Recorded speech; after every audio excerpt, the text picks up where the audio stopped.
Hello everyone, hope you're doing well. Today it's time to talk about the critique for Operation Winter. Generally I do these videos every time to try and give some insights on how I would improve these events, because basically they've become very similar over time, and I suppose you could definitely say that Gaijin has cracked the code in a way for these events to try and make them, good for the community and also good for them.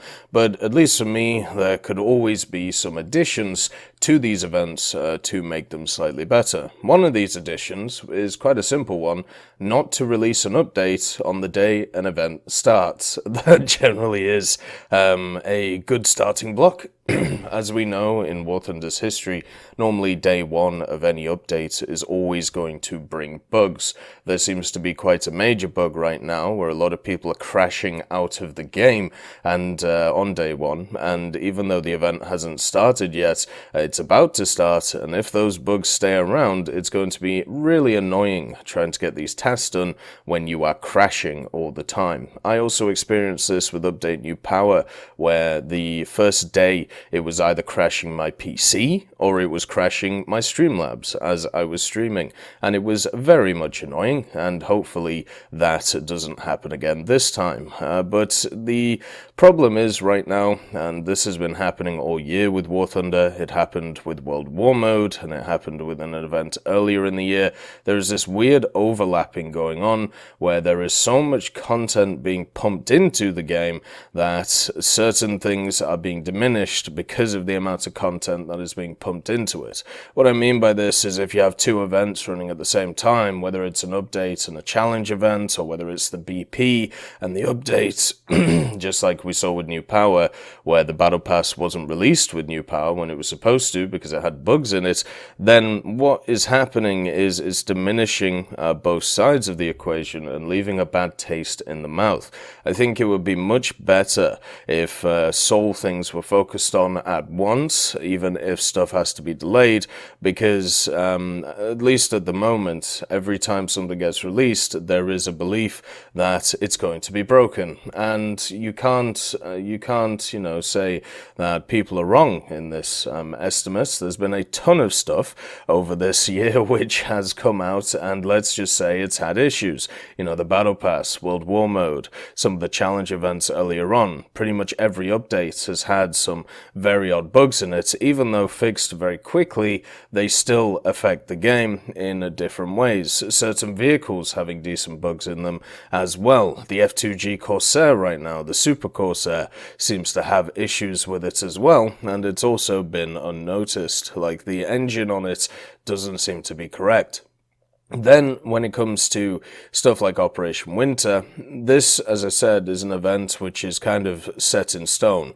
It's something that won't change too much going forward, these challenge events, because they've cracked the code, but because of what goes on around it, it heavily affects it, and that's what's happening right now when it comes to the new update. So that's definitely a problem. Hopefully those issues get fixed soon, and hopefully this event isn't affected too much. The next thing is obviously the vehicles. The vehicles are very important when it comes to any of these style of events, because of the fact that the vehicles are what you're trying to get.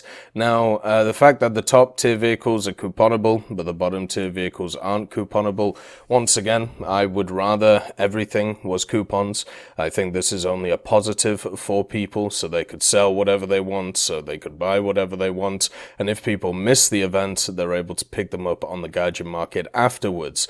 That is always a positive, but unfortunately this time you can't pick up the RF57, the EBR and the Type K8. I don't know whether this is a marketing decision because they've realized that people will buy them just cheaper on the cheaper on the Gaijin market, or whether they just, I don't know, they don't want to put premiums on the guide your market, but then if that was the case, the Battle Pass vehicles wouldn't be allowed on the market. So I'm not entirely sure what's going on. The main thing is it would be nice to see all of them being coupons instead of just the high tier stuff. Now let's talk about the vehicles individually.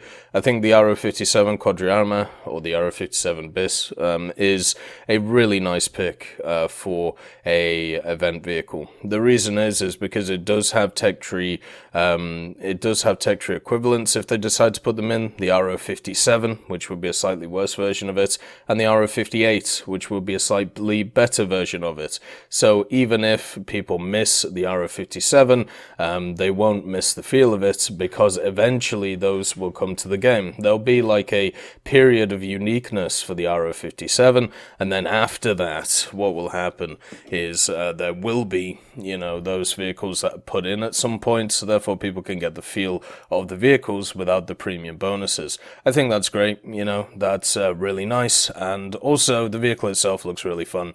If you haven't played the FC20 BIS, which was recently added in Update New Power, it's a really fun vehicle, and the Quadriarma should be pretty similar to it, apart from it'll be more of a heavy fighter than an attacker. The EBR-75 is another great pick, another one which has a ton of tech tree equivalents if they ever wanted to add any of the Panhard EBRs. The fact that the chassis is created now means that hopefully there will be a ton of these variants coming down. It kind of reminds me of the SDKFC 251. Once we saw the short 75mm version in the game, it was very obvious that they were going to build upon that and put in a bunch of the other ones, just like they did with the SDKFC 234 series of vehicles, and now we have all four major variants. So the EBR-75, obviously the 8-wheeled monster, is one of those ones which a lot of people have been looking forward to for a very long time, including myself. They are really interesting vehicles. The fact that they can go the same speed forward and back, the fact that they have the auto-loaded turrets, the fact that they have this weird and wonderful mechanism with the two drivers and the engine in the center. Everything is just really cool about the EBR-75 and its design, and I'm just happy to see it. The way that the wheels are set up as well, everything is great. So it should be a lot of fun, and French Rank 3 is generally pretty fun to play, so that's, going to be a lot of fun, and since it's a premium, it'll be great for people to grind the French tech tree. Then also, as we said before, with the RO57, the EBR-75 has a bunch of other equivalents that could easily be added. The one with the FL11 turret, which is the one which is on the AMX 13 F11, then and also the M4, I suppose. Then you've also, actually no, this one is the one from the M4, I apologize. Then you have the 90mm version that they could come in. That is definitely something which they could do as well. So you do have standard tech tree equivalent ones, which is really nice. The other thing is the ELC series. Hopefully at some point we get to see those. That will be the next big thing for France in events, I'm pretty sure, when it comes to ground vehicles, so I'm looking forward to them. And also, one thing that is really nice about these lower tier ones, they're all from what are classed as minor nations. So you get an Italian premium, a French premium, and a Japanese premium, all to begin those tech trees. The War Thunder is split up into like two major groups. You have the major nations, US, Germany, and the Soviets, and then you have the minor nations, which are Japan, Italy, France, China, and Sweden, and then Britain somewhere weirdly in the middle of the two. And with additions like this gives people more incentive to play those minor nations and to experience some really fun vehicles. Like the Italian air tree is really good. It's a lot of fun, it's a great time. The French ground tree is also great, as long as you get past rank 1, which has been bolstered quite a lot recently, but it's still not the best. And then the Japanese naval, it's okay. The destroyers are very fun, but this is going to go into the coastal fleet. So the top tiers of the coastal fleet are great, but they're going to take a lot of grinding. So at least it's nice to see a minor nation vehicle. I'm very glad that they've decided to add these in instead of just 3, let's say, American vehicles once again. So the Type K8. The Type K8 1942 is easily the worst vehicle out of these 6. It is basically just an 80mm gun platform, and we already have its tech tree equivalent in the game. It's the 1944 version with 25mm all over it. So this vehicle is not very good, but once again, it does get premium bonuses. It will get people into playing the Japanese tech tree, and I'm very happy about that. So I'm happy it's in the game. Maybe they could have thought of finding something else, but at the end of the day, if it's a simple premium with simple premium rewards, then I'm still happy about it. Then we get to the top ones. Now, the top ones are weird and wonderful, and generally I agree with most of them. So the Class 3P, it's a weird and funky prototype from South Africa, and now it's coming to the German tree. It does have ties to the German tree, so it does make sense that it's coming to the German tree. It's an absolutely massive vehicle, by the way. It's absolutely huge, and it should be a lot of fun to play. It has some positives, you know, the fact that it's wheeled, and the fact that it'll be quite fast around the place, the fact it has an L7, and it has quite a lot of negatives. It's the size of a house, and it's also a machine which has access, I don't think, to thermals, so that will be a bit of a problem around the BR that it finds itself at, especially since it's going to be such a big target. Also, with the changes to hull brake, it does mean that it's going to be hard to kill this thing with kinetic because it has so much open space in it. So generally, when I look at this vehicle, I think it's a really cool event vehicle, so I'm happy to see it, and I don't know how you fit this vehicle into a normal tech tree. Maybe you fit it in as a premium, but I don't think a ton of people would buy it because of its size, and also because you have the L44 still sat there. So actually, I think this is a really good pick. The Baltimore is also quite a nice pick, even though it's a really, really devastating heavy cruiser. This is a late war USA heavy cruiser, so it is armed to the teeth when it comes to its secondaries and even its primaries with its 203s. Now, its 203s used to be biggest in the business, not anymore. Now, of course, you have battle cruisers, you have battleships which have larger machines, but this will be a nice little complementary machine alongside those battle cruisers and battleships, so you can try and keep them alive with the AA fire. Like, it should be that planes get nowhere near this thing at all when it comes to fighting in naval. And also, since it isn't a top BR vehicle now, I think generally it's a lot better than what we had before with stuff like the Maxim Gorky, where the Maxim Gorky came in and it was just, you know, it was just like a better version of what was already there. The USS Baltimore is a vehicle which is by itself. It is, you know, its own class of vehicle. It isn't just a straight better copy of another vehicle. Even though it might be slightly better than some of its counterparts, it isn't top ranking anymore, and it isn't, you know, top of class. So to me, that's much better than some of the other ones that we've had in the past. Stuff like the Leningrad, where the Leningrad was just a better version of whatever else was at 4.3, and same with stuff like the Udachi. So this is a step in the right direction for naval and their event vehicles. I'm very happy about it. And then the last one, probably the most controversial one for me. You know, I'm sure a lot of people are going to disagree with me on this one.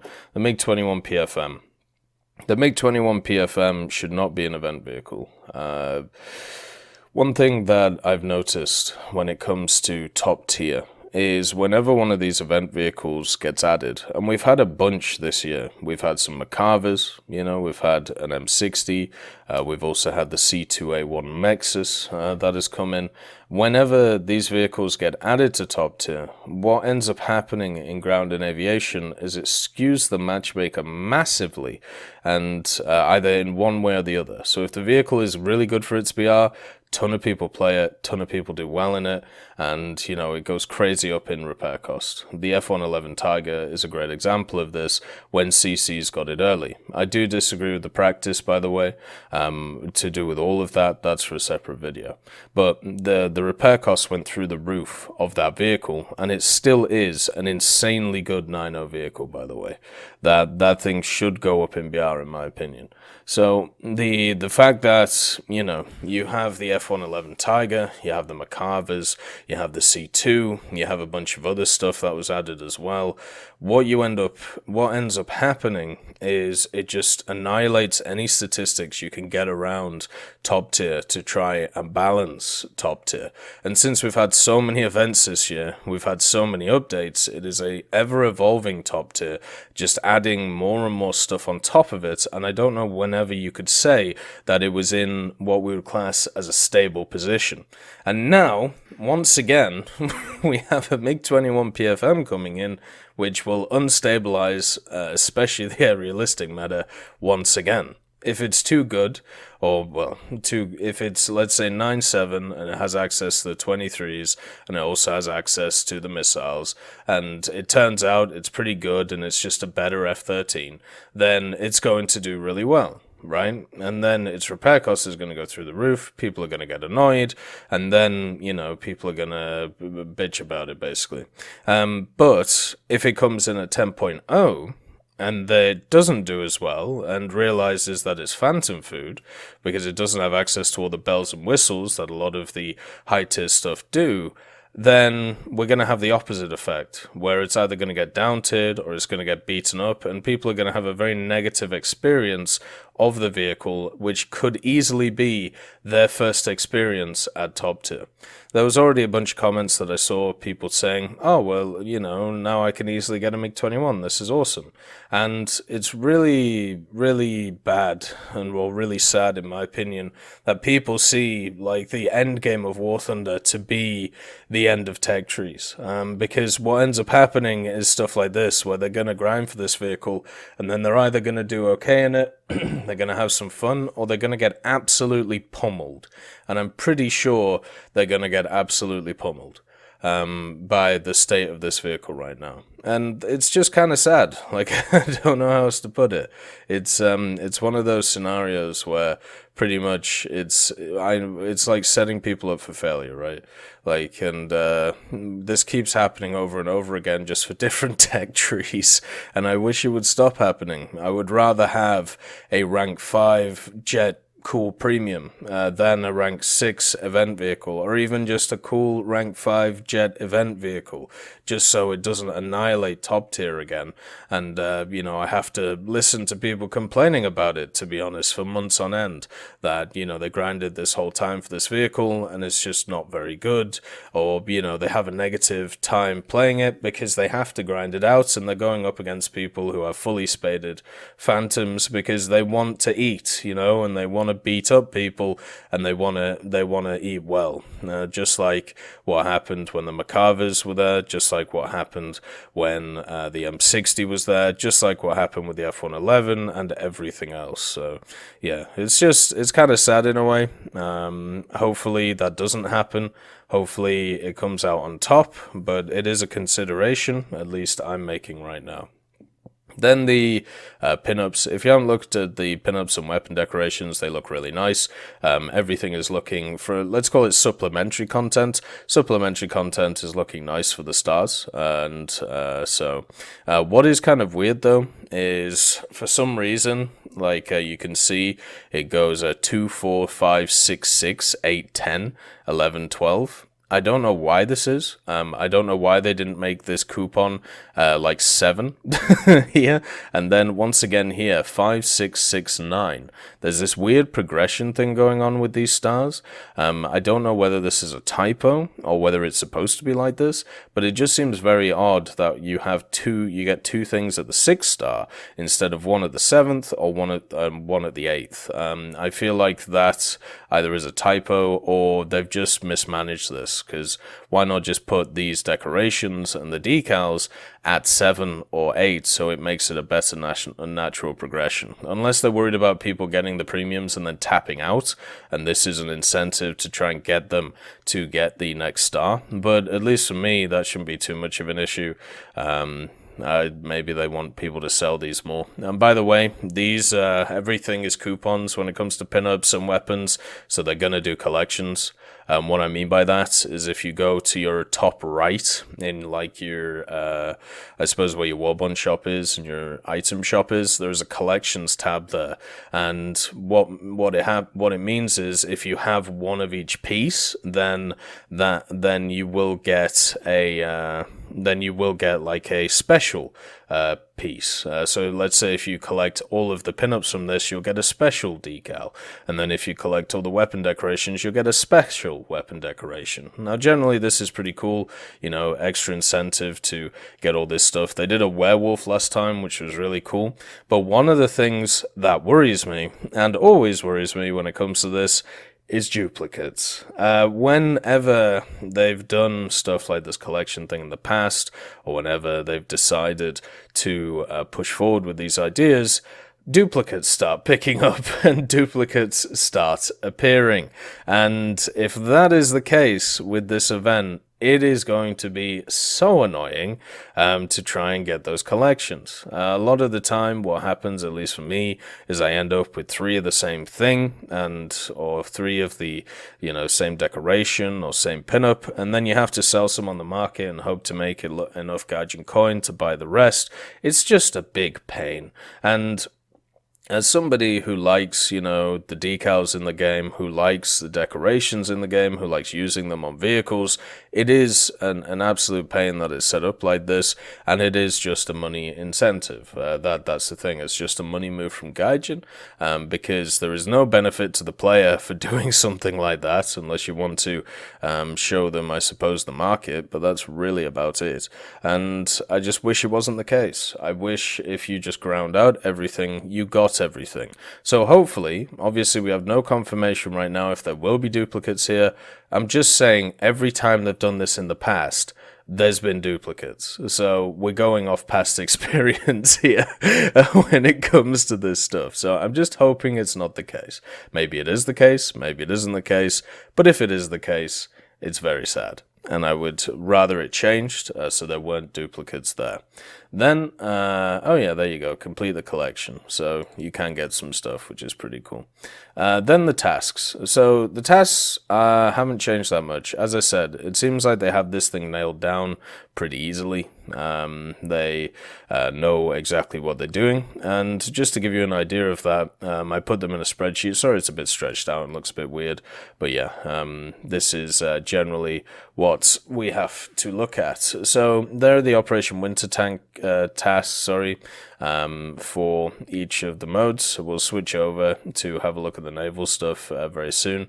But basically, the tank tasks have got easier. Now, destroy 50 enemies is still pretty high, but what I found myself doing is getting the other tasks done, and then I was just waiting there to get the 50 kills in ground realistic, and that was a little bit rough, but it wasn't the end of the world.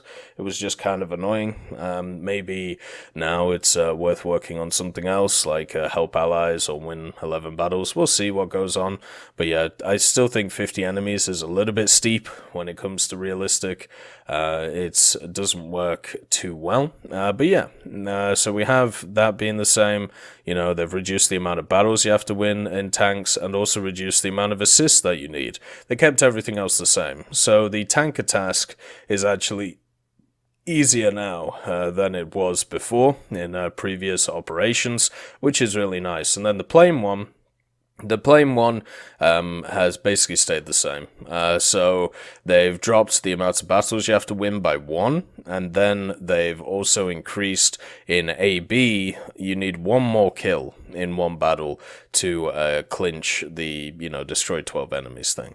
So that, to me, hasn't changed that much. It's basically the same. It's pretty much exactly the same as before. So I thought the planes ones were fine before.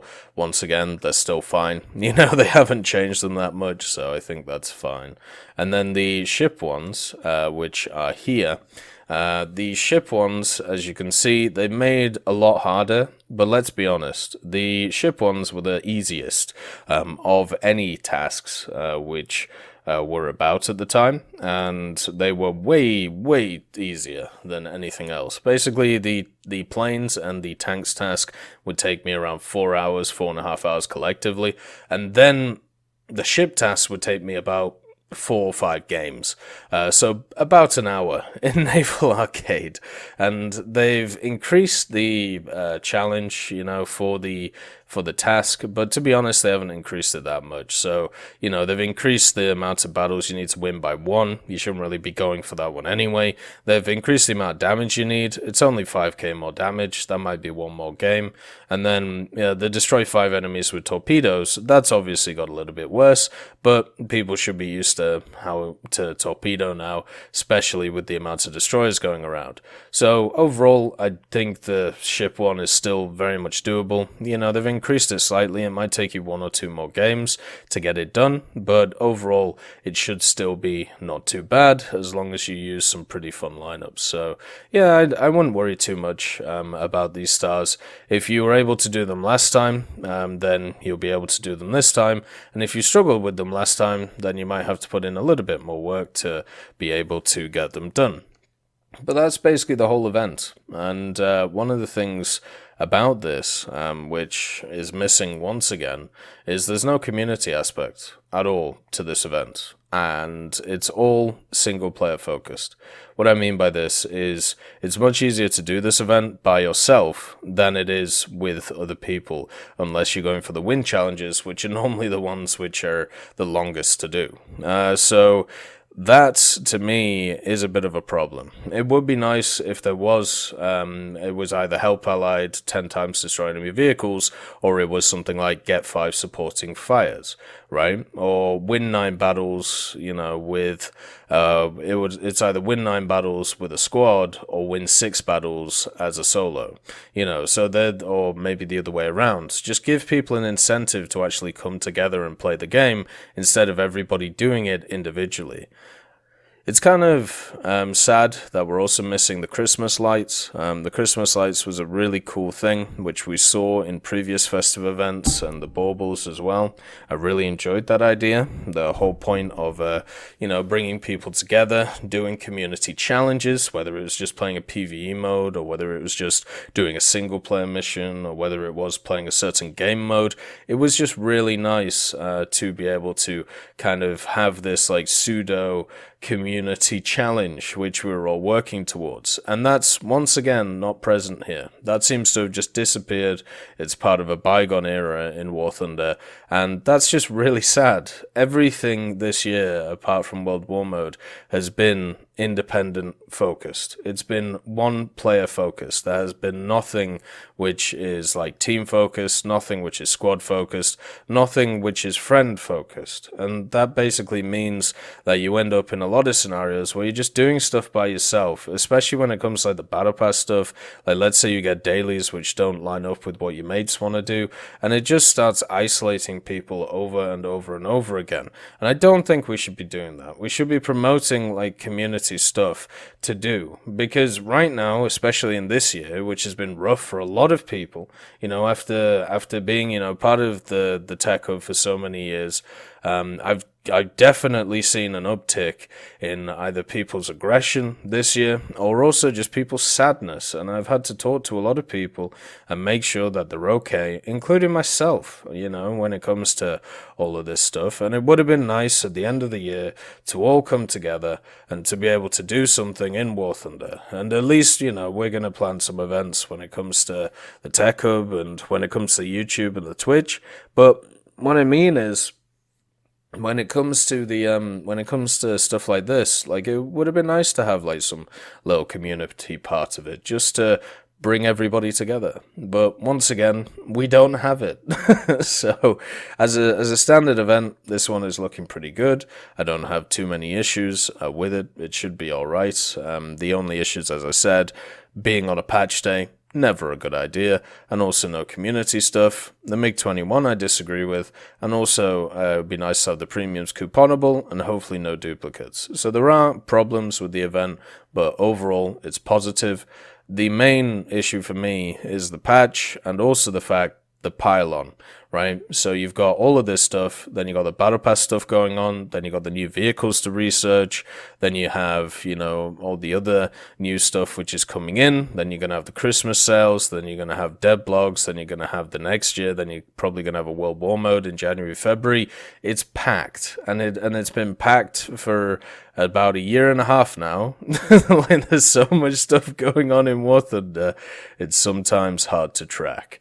Anyway, I hope you all have a wonderful day, and I'll see you next time. I'd just like to thank John Ryman, Universe, Conte Baraka, Elove Goat, Trigger Hippie, Eugens Terry, Ambrosius McClellan, Daniel Stanton, Martinez B. Young, and also Hans Fagellen, Sebastian Mizon, and Samuel Schlick for supporting the channel.